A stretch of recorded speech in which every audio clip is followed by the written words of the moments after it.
Welcome back, history finders. Today, we step behind the rusted gates. We left the iron smoke of Pittsburgh behind us, and now the Indiana wind carries a different kind of quiet. This is South Bend. We are standing right at the lip of a concrete cavern that used to feed a global empire.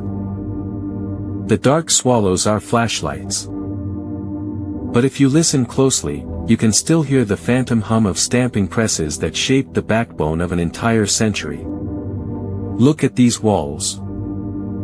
They stretch out into the gloom farther than the eye can follow.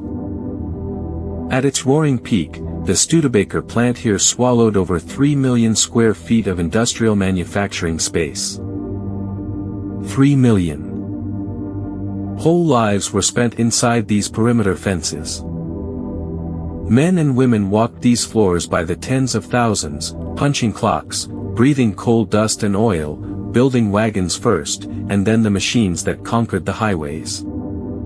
We are walking through Building 84 now. The air smells like wet limestone, bird droppings, and frozen time. Pigeons scatter through the broken skylights far above, slicing through shafts of pale morning light. It feels less like a factory and more like the nave of some massive, ruined cathedral dedicated to the religion of heavy labor. And every square inch of it was engineered to take a beating. Look up. Right above us. These are the legendary mushroom columns designed by Albert Kahn. Look at the way that massive concrete shaft flares out at the top into a wide, circular cap. It is an absolute masterpiece of industrial architecture. Kahn did not just pour concrete. He poured muscle.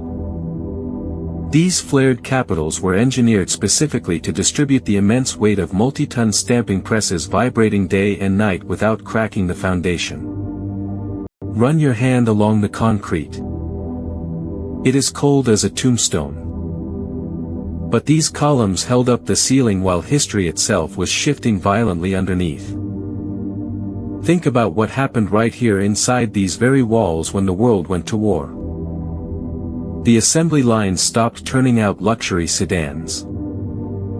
The whole complex pivoted on a dime to serve a much darker, much more urgent purpose. The survival of the free world. During the Second World War, this sprawling South Bend complex became the birthplace of the mighty Wright Cyclone radial aircraft engine. Thousands of workers stood right where we are standing, assembling the mechanical hearts that powered the B-17 Flying Fortress bombers over Europe and the Pacific. Think about that weight. Every single engine built in this room carried young men into the freezing skies over Germany. The scale of it blows my mind. The workers here did not just build cars. They built the machinery of aerial dominance. They worked double shifts through blackouts and rationing, fueled by coffee from thermos bottles and the fierce pride of the Midwest. You can feel their ghost presence in the dust under our boots. They were ordinary people performing extraordinary feats of industrial endurance, week after brutal week. But empires built on steel and grit are fragile things when the tide of the economy turns against them. The post-war boom was kind to Studebaker for a little while. They tried to keep up with Detroit. They pushed out sleek designs, fins, compacts, trying to outrun the big three. But the math was merciless. Competition was fierce, capital was drying up, and the old brick and concrete was starting to show its age. And then came the end. It did not happen slowly over decades. It happened with the sharp snap of a ledger closing forever. On December 20, 1963, Studebaker officially ceased all automotive production right here in South Bend. 111 years of continuous vehicle manufacturing wiped out in a single afternoon.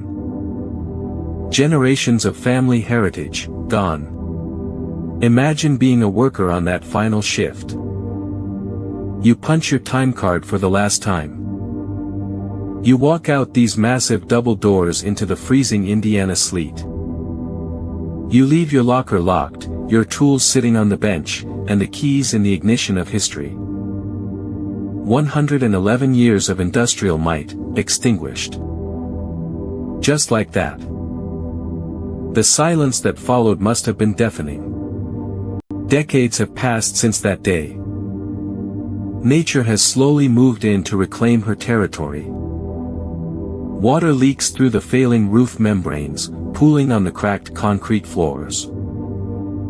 Frost heaves the foundations. Weeds push up through the expansion joints. Yet, despite all the decay, Albert Kahn's columns refuse to fall. They stand here in the dark, silent sentinels guarding an empty kingdom of rust. There is a profound sadness to a place this vast when it is left entirely alone.